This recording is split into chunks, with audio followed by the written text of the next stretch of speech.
Well, welcome back to 10 Forward, everybody. Today I want to continue our discussion of World War I as I'm waiting to go down to Riza for some shore leave. And let's talk about World War I. You remember last time we talked about the United States going from isolationism to a declaration of war in early April of 1917. And today we're going to talk about a couple of things. First, we're going to talk about how the U.S. mobilized for war, and then we're going to talk about kind of the debacle at the end of the war. And so that's kind of where we're headed. So let's begin by talking about what life was like as we are preparing for war during this time period. The first thing is there were economic changes.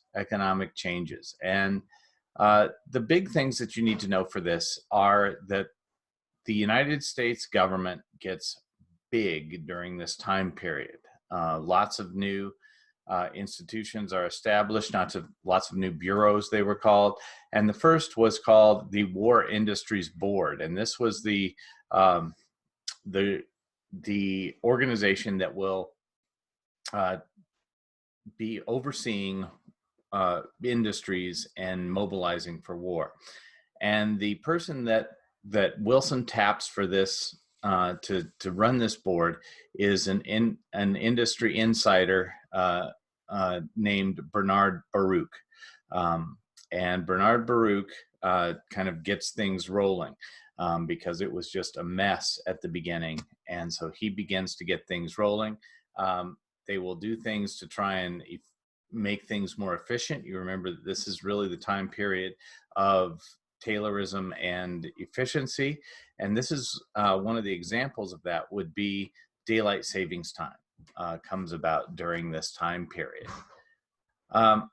In terms of the wartime economy, there is the National War Labor Board. And this is the group that will really encourage people to grow gardens. These are not the victory gardens of World War II, but it's kind of a precursor to all of that. A lot of this was voluntary. The big thing that was not voluntary is that every day of the week had something that you were supposed to do without. And so, for example, a meatless Monday or a gasless Tuesday or something like that. And that was that. One of the people that we begin to see on the scene during this time period is Herbert Hoover, who will later become president, elected in 1928. But he is, first of all, in charge of relief for Belgium during the war, and that kind of puts him on the national map. And then he will be tapped to kind of run this kind of wartime economy. Now, how do people pay for the war? Well, first of all, there are higher taxes during this war, just like we saw during the Civil War and other wars. There are higher taxes, and then just like we've seen in other conflicts, there is the sale of bonds. These were called Liberty bonds, and everywhere you would turn during this time period, they would be selling bonds. Movie stars would be selling bonds. Boy Scouts would be selling bonds and that sort of thing. And then there was this idea of volunteerism. What can you do to help in the war effort? And that was a big thing as well. Now, one of the things that I think is important to understand about this war is that it was oversold. And the problem with it being oversold is that caused a lot of nativism, a lot of discrimination against German Americans, particularly, and that sort of thing. And because there wasn't a lot of differentiation between Germans in Germany, the folks that we were fighting, and German Americans who had immigrated here, either first or second generation. And probably the person most responsible for selling the war was a guy named George Creel. Now, George Creel was in advertising prior to the war, and he oversold the war. You know, he told his artists, draw until it hurts. And speaking of artists, James Montgomery Flagg is probably the most well-known of these artists. He's the one that did the Uncle Sam poster, the I Want You poster, and that sort of thing. And so the war was oversold, and this nativism against immigrants is seen all over the place. There were, you know, they changed the name of sauerkraut, for example, to Liberty cabbage. They, in some places, outlawed the teaching of German in high school classes. They outlawed sometimes in orchestras the playing of German music, like Wagner, for example, and that sort of thing. It was just incredible. And so that was that. All right. So those were some things that were going on during the war. Also during the war, we see something called the Great Migration. And the Great Migration is the largest movement of African Americans from the South since the end of the Civil War. And they were coming north for war work. And this will have a lot of positive and negative consequences for the folks that move. The positives are, as we will see when we get to the 1920s, we see the rise of things like that become known generally as the Harlem Renaissance, the rise of jazz, the rise of all sorts of cool cultural things. Unfortunately, we see the rise of racism in the North as these African Americans are moving north for war work. We see some of the worst race riots in all of U.S. history during this time period in 1919, and that sort of thing. So that's an important piece to know, and out of that will come kind of a political movement in the African American community, as we'll look at when we get to the 1920s. Another thing that happened that is very close to where we are right now is the Spanish flu, the influenza epidemic in 1918. This epidemic, much like the epidemic that's going on now, will end up killing over 500,000 people in the United States. This was a huge epidemic, and you look at the pictures and you see the masks that they're wearing and that sort of thing, just like we see when we go to the grocery store today. So that's happening. And then the last thing is that labor is really using this opportunity to get better working conditions, higher pay, the 8-hour workday, that sort of thing. So we will see some strikes, and probably most notably, the strike that we will see is the railroad strike, which really just shuts down essentially the entire country. It would be like if UPS and all the trucking companies and FedEx and Prime all shut down at once. That's what it was like, and so that was that. Now let's turn our attention to politics. You remember that Wilson is reelected on the campaign slogan in 1916. He kept us out of war, and then especially the events of March of 1917 will really change all of that. And Wilson will be in a position at the end of the war to really make a positive difference. And he wants this, as I mentioned before, he wants this to be the war to end all wars. And so what he does is he puts together kind of a more specific peace without victory plan. And this becomes known as the 14 points. And one of the activities that I'm going to have you do is take a look at the 14 points and talk about how how they go back to the root causes of the war. And so let's talk about the end of the war and what Wilson does, and then the problems that he encounters with the Senate in ratifying this initial agreement. So the war, the fighting of the war ends on 11/11/11/18, the 11th hour at the 11th month of the 11th day. So November 11th, 1918 at 11 o'clock in the morning is when people put down their guns, 11/11/11/18. But then the hard work of a peace treaty is what needs to happen next. And this is when Wilson will go to Versailles outside of Paris to the conference.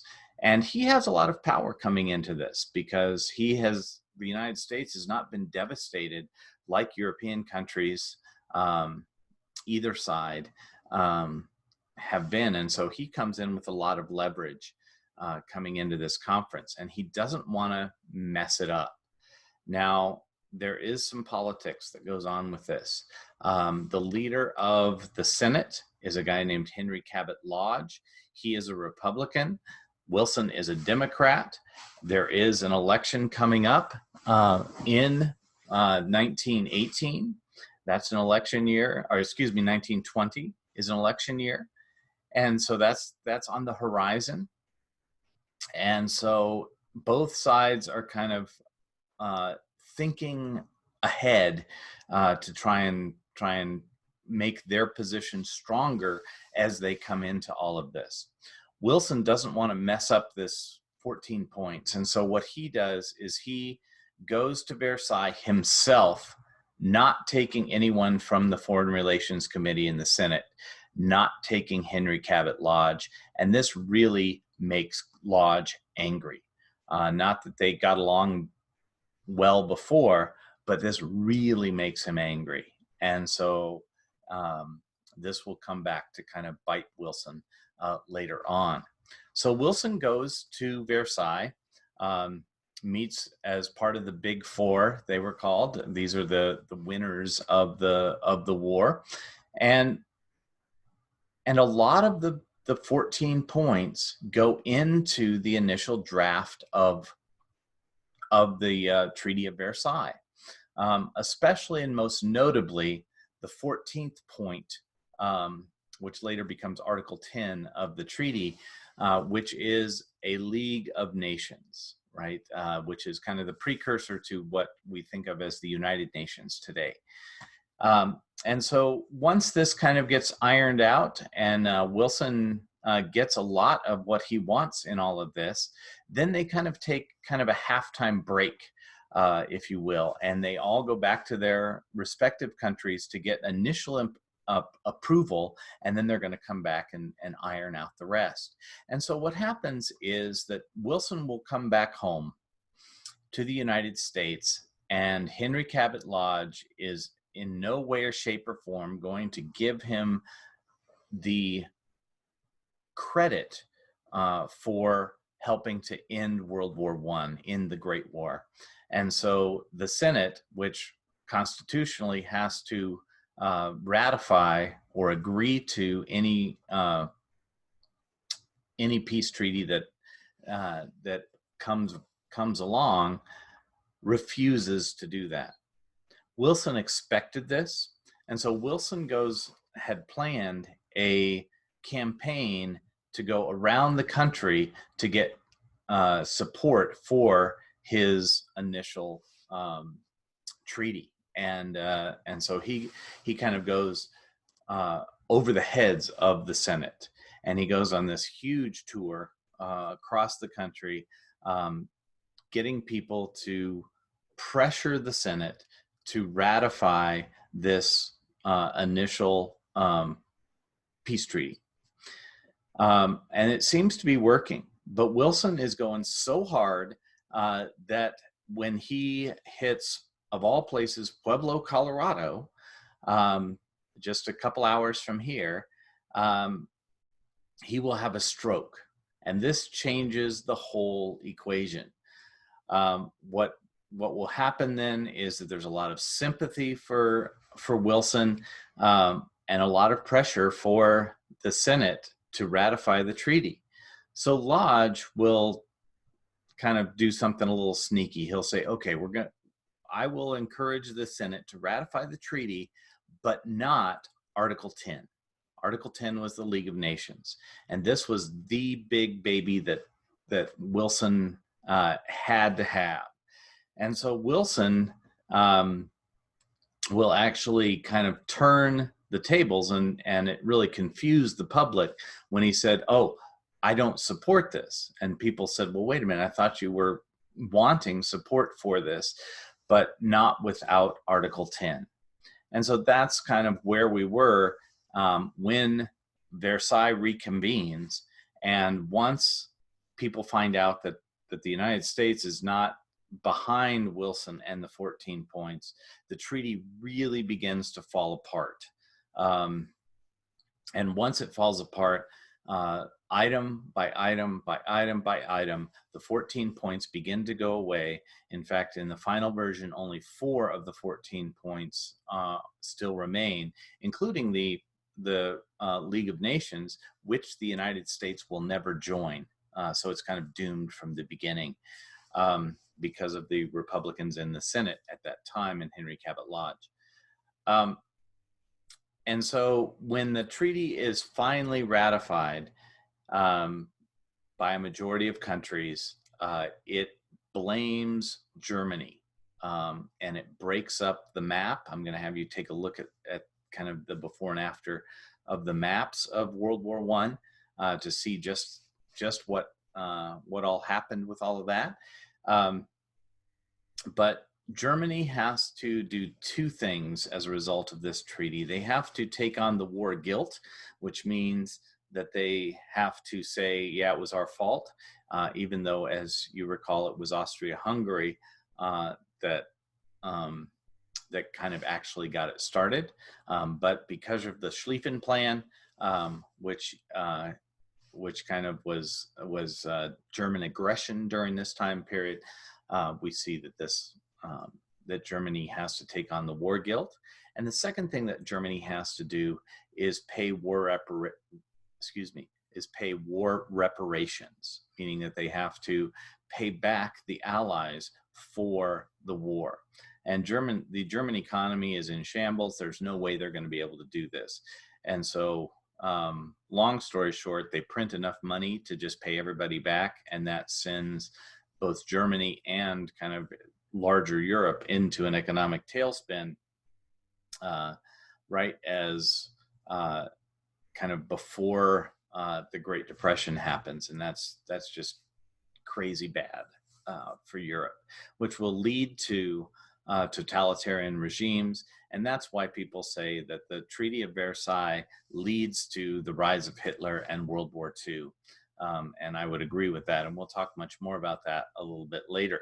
But that's kind of the rest of World War I as an overview for what you need to know. And I am Captain Knierim, and I am signing off from 10 Forward on the Enterprise D. Take care.